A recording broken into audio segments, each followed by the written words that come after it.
Bismillahirrahmanirrahim. Assalamualaikum warahmatullahi wabarakatuh. Waalaikumsalam warahmatullahi wabarakatuh.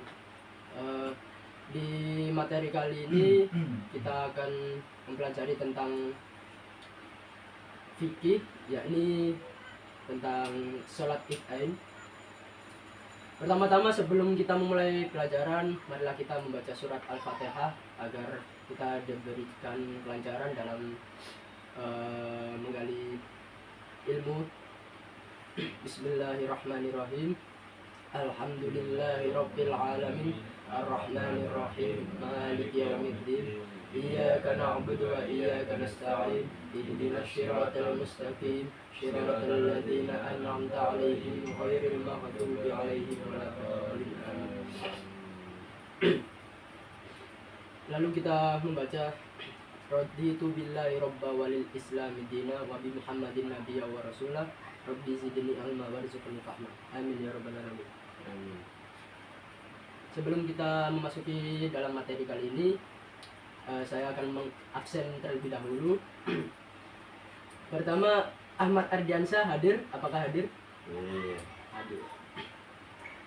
Kedua ada ini Muhammad Rizal hadir. Hadir. Hadir. Ketiga, Muhammad Ilham hadir. Hadir.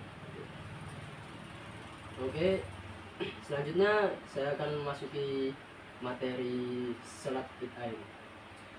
Sebelumnya, apakah dari kalian ada yang tahu apa itu salat Id-Ain? Tidak ada yang enggak. Oke.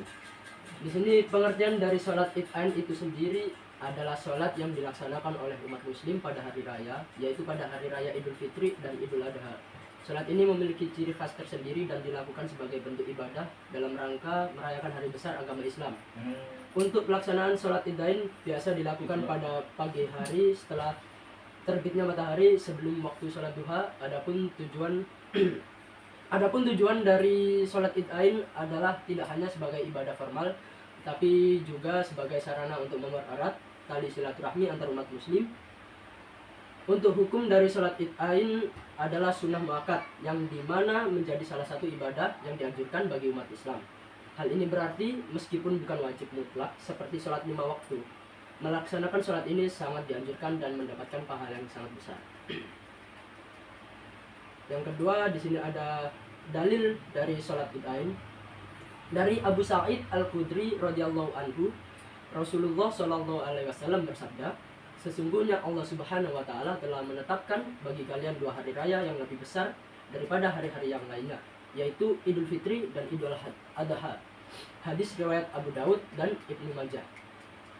Hadis lainnya menyebutkan bahwa Rasulullah Shallallahu alaihi wasallam melaksanakan salat Idul Fitri sebelum khutbah, kemudian setelah itu beliau memberikan khutbah kepada kaum muslimin. Hadis riwayat Al-Bukhari dan Muslim. Yang ketiga, syarat-syarat sholat Id-Ain. Di sini sholat Id-Ain ada yang pernah bolong sholat Id-Ainnya? Tidak, Pak. Tidak. Oke. Syarat-syarat dari sholat Id-Ain sendiri, yang pertama, yang pastinya Islam. Orang yang melaksanakan sholat Id-Ain haruslah seorang muslim yang sudah balik dan berakal. Yang kedua ada kewarasan. Melaksanakan sholat dalam keadaan sadar dan tidak dalam pengaruh mabuk atau terganggu akalnya. Yang ketiga, di sini ada suci dari hadas besar dan kecil. Wajib bagi yang melaksanakan sholat untuk bersuci terlebih dahulu dari hadas besar, junub, haid, nifas, dan lain-lain, dan hadas kecil, kencing dan buang air besar. Selanjutnya ada mempunyai niat. Sebelum memulai sholat harus memiliki niat yang ikhlas untuk melaksanakan sholat Id-Ain sebagai ibadah kepada Allah Subhanahu wa taala. Dan yang terakhir ada waktu yang sah. Melaksanakan sholat pada waktu yang telah ditentukan, yaitu setelah terbit matahari di pagi hari pada hari raya Idul Fitri dan Idul Adha. Dan keempat, di sini ada tata cara sholat Id-Ain. Pertama-tama adalah niat sholat Idul Fitri dalam hati bersamaan dengan takbiratul ihram, membaca Allahu Akbar, dan sebelum membaca tersebut membaca niat, yakni yusolli sunatal li'idul fitri rakaataini makmuman lillahi ta'ala.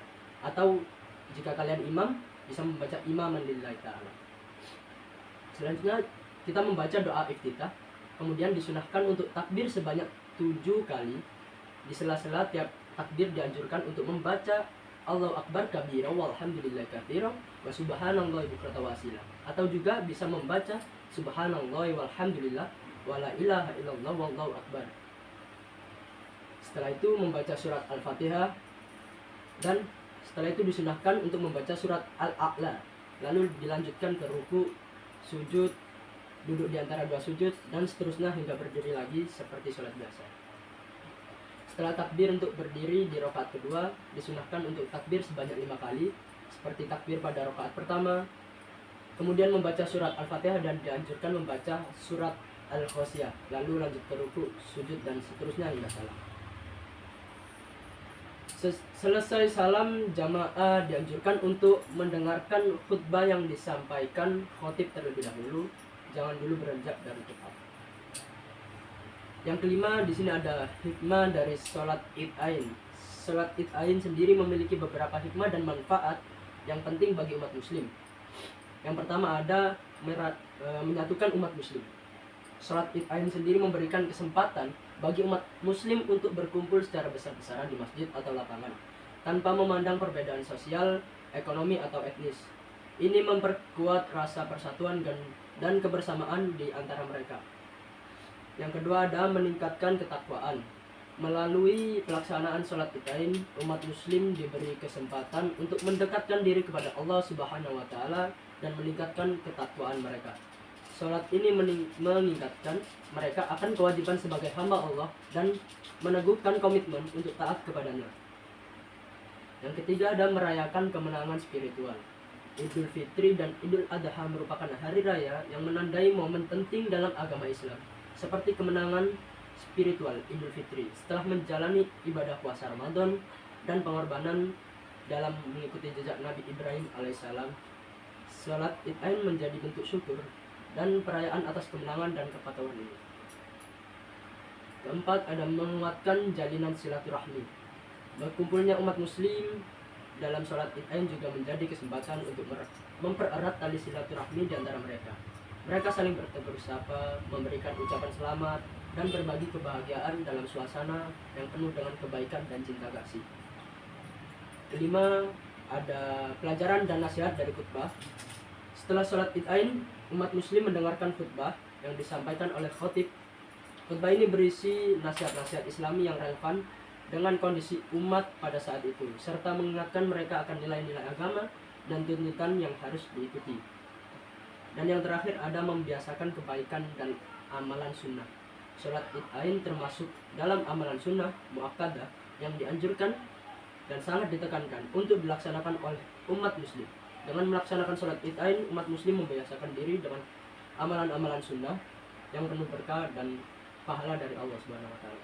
Dengan demikian, sholat Id Ain bukan hanya sekedar ibadah formal, tetapi juga menjadi momen penting dalam kehidupan umat muslim yang membawa berbagai hikmah dan manfaat spiritual serta sosial bagi individu dan masyarakatnya. Selanjutnya kita memasuki ke sesi tanya jawab.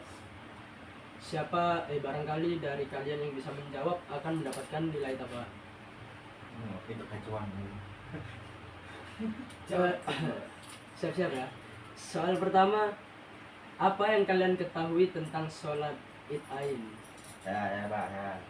Apa itu? Boleh. Sholat Id atau sholat Id adalah sholat yang dilaksanakan oleh umat muslim pada hari raya, yaitu Idul Fitri dan Idul Adha.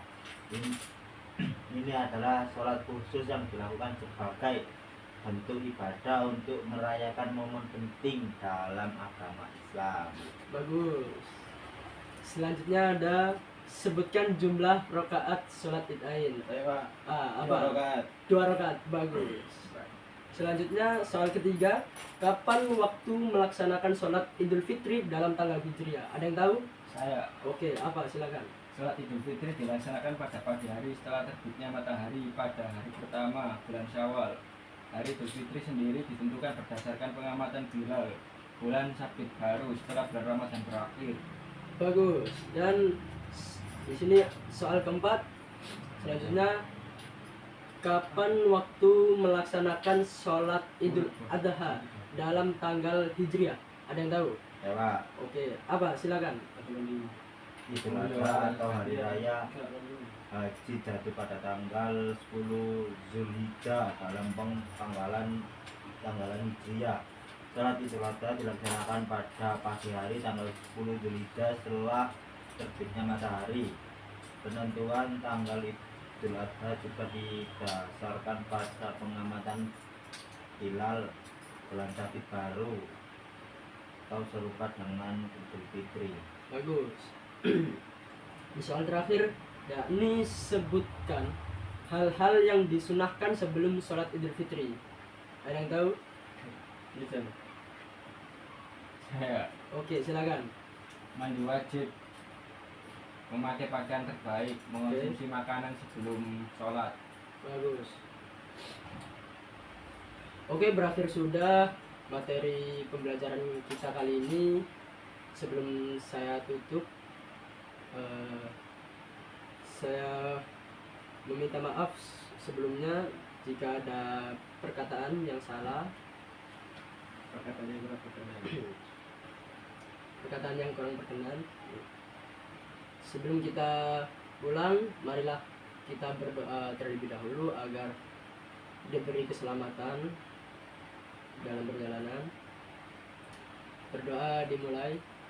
Bismillahirrahmanirrahim. Wal asri innal insana lafi khusrin illal ladzina amanu wa 'amilus solihati wa tawasaw bil haqqi wa tawasaw bis sabr.